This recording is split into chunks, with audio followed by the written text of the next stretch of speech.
And remember, when it's time to sell, Walker Auctions doesn't fiddle around. By the way, that's Lance's son, Eric, playing the violin. I offered to sing that, but he declined. Smart. Our next guest can sing, can play musical instruments. Lance didn't make me any offers either, so I don't know. He offered you $1,200 for the guitar. That's right. He said, well, this is about $4,000, so thank you very much. You didn't take that deal. This is Les Kerr from Nashville, but he's not originally from Nashville. You grew up in Louisiana, made your way through Mississippi up to Nashville. How old were you when you got to Nashville? I've been there 37 years now. So you've really seen it change. Yes, I have. In the last 5 years. I tell people sometimes when you're downtown Nashville, if you blink your eyes, when you open them up, it won't look the same. It's all you changing. see are those big cranes. But I've enjoyed being there. It's a great place for me to be. But my history of Memphis goes way back. I was born in Louisiana and raised in Mississippi, and my grandparents lived in Jackson, Tennessee. So when I was a kid, would come visit them. This was our big city. So I've been coming to Memphis for a long, long time. And then I went to school at Ole Miss, and my parents could tell how many nights I spent in Memphis by my grade point average when they got the report cards. But and I've played over here quite a bit over the years too, at different places and different events. The Southern Festival of Books was held here a couple of years, and I performed there. And then I actually wrote a book called Tennessee, wrote the text for a book called Tennessee. And when Davis Kid Booksellers had a store here, I came over and did a book signing, and they put me on Channel 13, and it was and I've done a lot of private events. In fact, you said if you'd known about the Hillbilly concert going on at Shelby Forest this weekend, you would be in there. I would be doing my best to play there because it's the perfect event for what I do. I love events where people have a good time. You're here. You came in today to Landscapes because you were picking up a couple of new jackets. Yes. That's what you wear. This is a Landscape jacket you have on. Probably yes, it is. Too. And I've been shopping at Landscapes for about 15 years at least. And Hal and I have become good friends, and Julie too. And so it's good and it's nice to meet you. I watch you on YouTube and on Facebook. So. Was it when you got to Nashville though? Because it's different from other parts of Tennessee or Mississippi or Louisiana. And you're showing up, and you don't know anybody. You're a young guy, and was the Bluebird Cafe there then? Yes, it was. And I started that was the first stage I ever stepped on when I played in Nashville. And they've been extremely good to me, and they're good to a lot of other people, and it's a really good show place for original music, which is what we all moved there to do.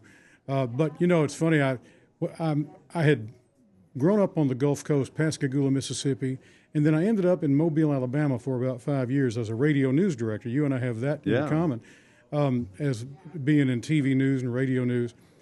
And at that time, I was 29 years old, and I had never been married, and I had been playing the guitar from the Florida Panhandle to New Orleans, up and down the Gulf Coast. And I thought, if I'm ever going to see if I can do anything else, let me see. And I had looked at Atlanta, actually was having a blossoming music scene then, but Nashville has always been close to my heart, as has Memphis. Anyway, so that's how I've been there almost 30 years now, and almost 40 years, I should say. And so time flies. I know it really does. I'm sure you do have young people come up to you and say, like, I'm new in town, I saw you at the Bluebird, and how do I get in this? How do I make it here? Well, the thing that happens to me is I'll get people that say, especially when I'm traveling outside of Nashville, they'll say, I've got a nephew or a son or a friend who is a really good player or songwriter, musician, and they want to move to Nashville. And I always say, tell them to stay home. I got enough competition as it is. No, seriously, Nashville's a very friendly town. I mean, that really helped me. People who knew the ropes were very kind to me. So I think that once you get there, make friends. That's like anywhere else. And the music business is the music business, and that's the way most business takes place, when you develop relationships. And I think that's and you try to learn. And as a songwriter, I hope I've learned a lot over the years. When you see other people that come in and they just get to town and you're performing there, you get up and do some of your songs because you're a songwriter and performer. And you do learn a lot. There really is no substitute for experience. At least that's what I've found in my life. Well, I'm fortunate in that I'm a performing songwriter. Some songwriters don't play an instrument or don't perform. Yeah. I can see how the audience literally reacts to every song I play if I just no matter if it's a writer's night and you play an original song, you can kind of tell if they start looking around the room or whatever. And drink. Right, exactly. And I've actually changed songs based on the audience reaction. Absolutely. If there was one song I wrote that was I thought was hysterical, but it was only hysterical during the first verse. And after that, people kind of lost interest. So I went back and rewrote the other verses. So I'm fortunate that I can get out and do that. Now, a lot of people who are great lyricists and maybe composers but don't like to perform in front of people don't have that advantage. So I'm just a natural ham, and that helps me out. But also, when it works, there's no thrill like being on stage doing something that people really appreciate. Absolutely. And when I was learning how to play the guitar and starting in Pascagoula High School, I had a little, I mentioned the influence of Memphis. I was a big fan of the Sun Records artists, and my group was called Les Kerr and the Blue Suede Band. And this was in the early 1970s, and everybody else was covering people like James Taylor and Crosby, Stills, Nash and Young. I was hanging on to Elvis and had a little scarf and everything. But I'll tell you, the thrill of performing in front of people is really what got me. It's made me a better guitar player and I hope a better songwriter. Well, speaking of songwriting, you brought your guitar, over $4,000 worth of guitars, and it's unless I can get a better bid, I don't know. It is a Gibson Hummingbird. Yeah. And tell us about that. I mean, well, I like the Gibson brand, although they don't endorse me or anything. I just like the sound. But a guitar, and I own other brands as well. But a guitar really is what the player wants. And I've always loved the sound of this. It's got a spruce top and mahogany back and sides, and it just has a nice ring to it. So that's why I like this particular guitar. I have a Gibson electric guitar as well. In fact, some of the shots we have of you that took have electric on the stand behind you. Right. So it depends, I guess, on the song you're playing as to what it you does, want to play. Yeah. Some songs are more suitable to electric, and at least in my mind there. Now, do you have a band you also play with? I do. It's called the Bayou Band, and when we're at our full capacity, we're 7 pieces with 2 saxophones and an accordion or keyboard player. Squeeze box. I do put that in there for my Louisiana and Gulf Coast background, and it gives it a little difference. You know, in Nashville, you mainly have steel guitars and fiddles. Well, we occasionally will have a Cajun fiddler, but that's about it. But anyway, so I kind of try to make it my own. And when I moved to town, people used to ask me what kind of music I played. And growing up, I heard everything from New Orleans rhythm and blues and Dixieland jazz to gospel and country and bluegrass music growing up in Mississippi. And my mother was a huge big band fan. So I grew up with all this Glenn Miller music around me. Sure, I did too. One of the events I came to in Memphis while I was a student at Ole Miss was a concert at the Cook Convention Center by Les Brown and his Band of Renown. Wow. And they were doing a tribute tour to the Glenn Miller Orchestra. And some of the Glenn Miller band members were still alive and still playing with them, and it was really wonderful. So I've got all that going on. And then my mama had that record Everybody's Mama Had by Harry Belafonte. So I call, when people used to ask me what it is you do, I said, it's called Hillbilly Blues, Caribbean Rock and Roll. That sums it up right there. We cover all the bases. Yeah. I remember the first orchestra I ever heard was downtown Odessa, Texas. And my parents were downtown. There was some department store, not a very big one, was opening, and they had the little bandstands in front of each one. They had trombones, trumpets, drums, and I'd never heard anything that loud before. 'Cause I'm a little kid, and I didn't know music could play like I'd heard it on radio and TV, and I was stunned. And you never forget the first time you ever hear real live music. That's right. And so we're going to hear some right now. I'll play the song that sort of illustrates the music that I just told you about. This is called Hillbilly Blues, Caribbean Rock and Roll. You can stretch my broken guitar strings from Pascagoula to Ocean Springs. Played all kinds of music on the Gulf of Mexico. Well, I played a little country, played a little rock. I played uptown and around the block. Whatever it takes to give the folks a show. We're gonna take a little bluegrass, mix it with the blues, and you stir it like a good gumbo. Add a little reggae, hit it with a beat. It's the Hillbilly Blues, Caribbean Rock and Roll. See, I told you it works. Now those sunburned southern rhythms blow from the Swanee River to the Black Bayou. People like their cooking and their music Tabasco hot. Take a little bit of cayenne, cook it in the rice, take the rhythm and the blues and Jamaican spice. Mix them all together and what a roux you've got. We're gonna take a little bluegrass, mix it with the blues, and you stir it like a good gumbo. Add a little reggae, hit it with a beat. It's the hillbilly blues, Caribbean rock and roll. Well, I like to hear the steel drums and a mandolin grooving in the very same song. Add a Cajun fiddle, a slide guitar, and like a shrimp boat, we'll just rock along. We're gonna take a little bluegrass, mix it with the blues, and you stir it like a good gumbo. Add a little reggae, hit it with a beat. It's the hillbilly blues, Caribbean rock and roll. Like a good gumbo, like a shrimp creole, like a rock and roll. Well, I tell you, I'm hungry. Thank you. Very good. They say you should write what you know about, so there's always a lot of food references in my songs. If you love it, and everybody loves gumbo and shrimp. When did you realize you had a voice? Well, I remember when I was a little boy, I tell people my two major influences in music were Roger Miller and Elvis Presley. Because I loved, when I was growing up, Roger Miller's novelty songs, like Do Wackadoo and Dang Me and all those. He really was a very good, serious songwriter. But anyway, that's what kind of drew me. And then when my mother told me that he wrote his own songs, that fascinated me too. And then as a performer and just watching somebody, I was able to see Elvis in concert 3 times. Wow. And I have a ticket to see him on August 28th, 1977 at the Mid-South Coliseum. I have that in a frame, but he had to cancel that one. He did. He had to leave. But anyway, I guess, so I would sing along with records. Well, we all do, but we don't sound good. And, and at some point... I have my moments. But at some point, somebody told you, hey, you got a talent for this. Well, I knew when I got people to kind of listen to me, just friends, in living rooms and dens and places like that, then there might be something to this. And the guitar, is that the only instrument you play? It is. In fact, I'm the only person in my band that just plays one instrument. Although if you count the electric and the acoustic guitar, I guess you play two. I'm a multi-instrumentalist.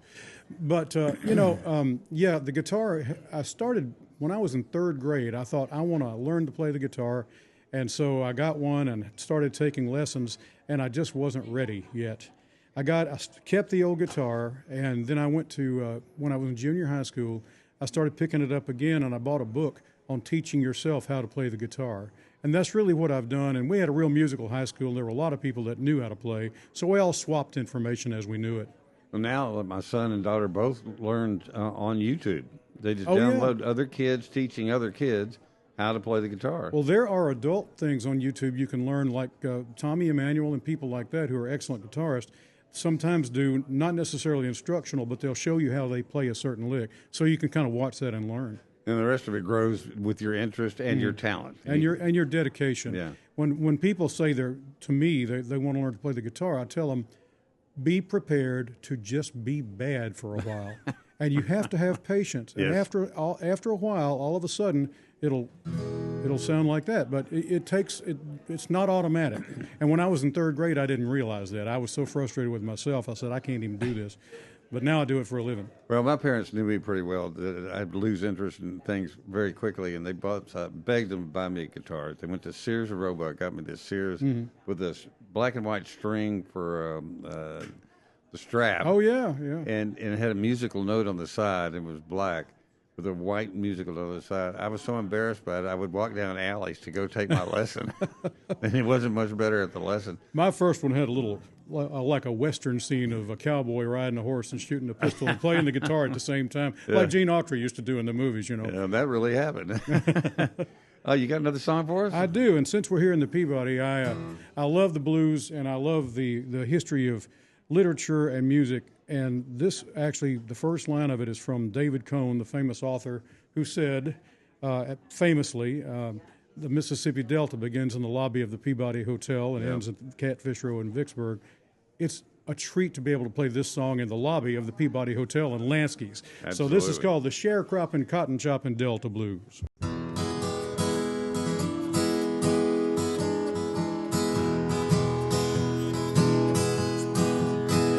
In the Mississippi Delta, where the tall blues grow, from the Peabody lobby down to Catfish Row, you can chop that cotton with your weary hand, but you're working for nothing if you don't own the land.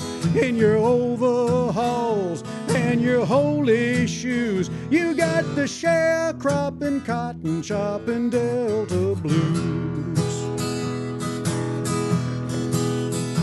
It have been a Mississippi of thee I sing. It's the land of cotton and B.B. King. You can work the fields till you just worn out, and nobody knows when you're talking about. And you can have yourself all and pay your dues and get the sharecropping, cotton chopping Delta blues. To a cotton picking rhythm you begin to sing, then you nail it down on a guitar string. If you can make a song from a field hand shout, then a slow buzz to Memphis is a quick way out. And you can tell the folks how you paid your dues and sing the sharecropping, cotton chopping Delta blues. You got the sharecropping, cotton chopping Delta blues. You got the sharecropping, cotton chopping Delta blues.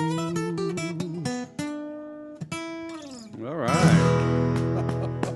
You know, Hal's daddy. Thank you. Used to go down to the river by the old bridge before anybody else opened, get stuff from the Lanskys, work gloves, work clothes, hats, all that kind of stuff. Go down there and sell it to the workers when they would get picked up by the farmers, come to take them out to pick cotton.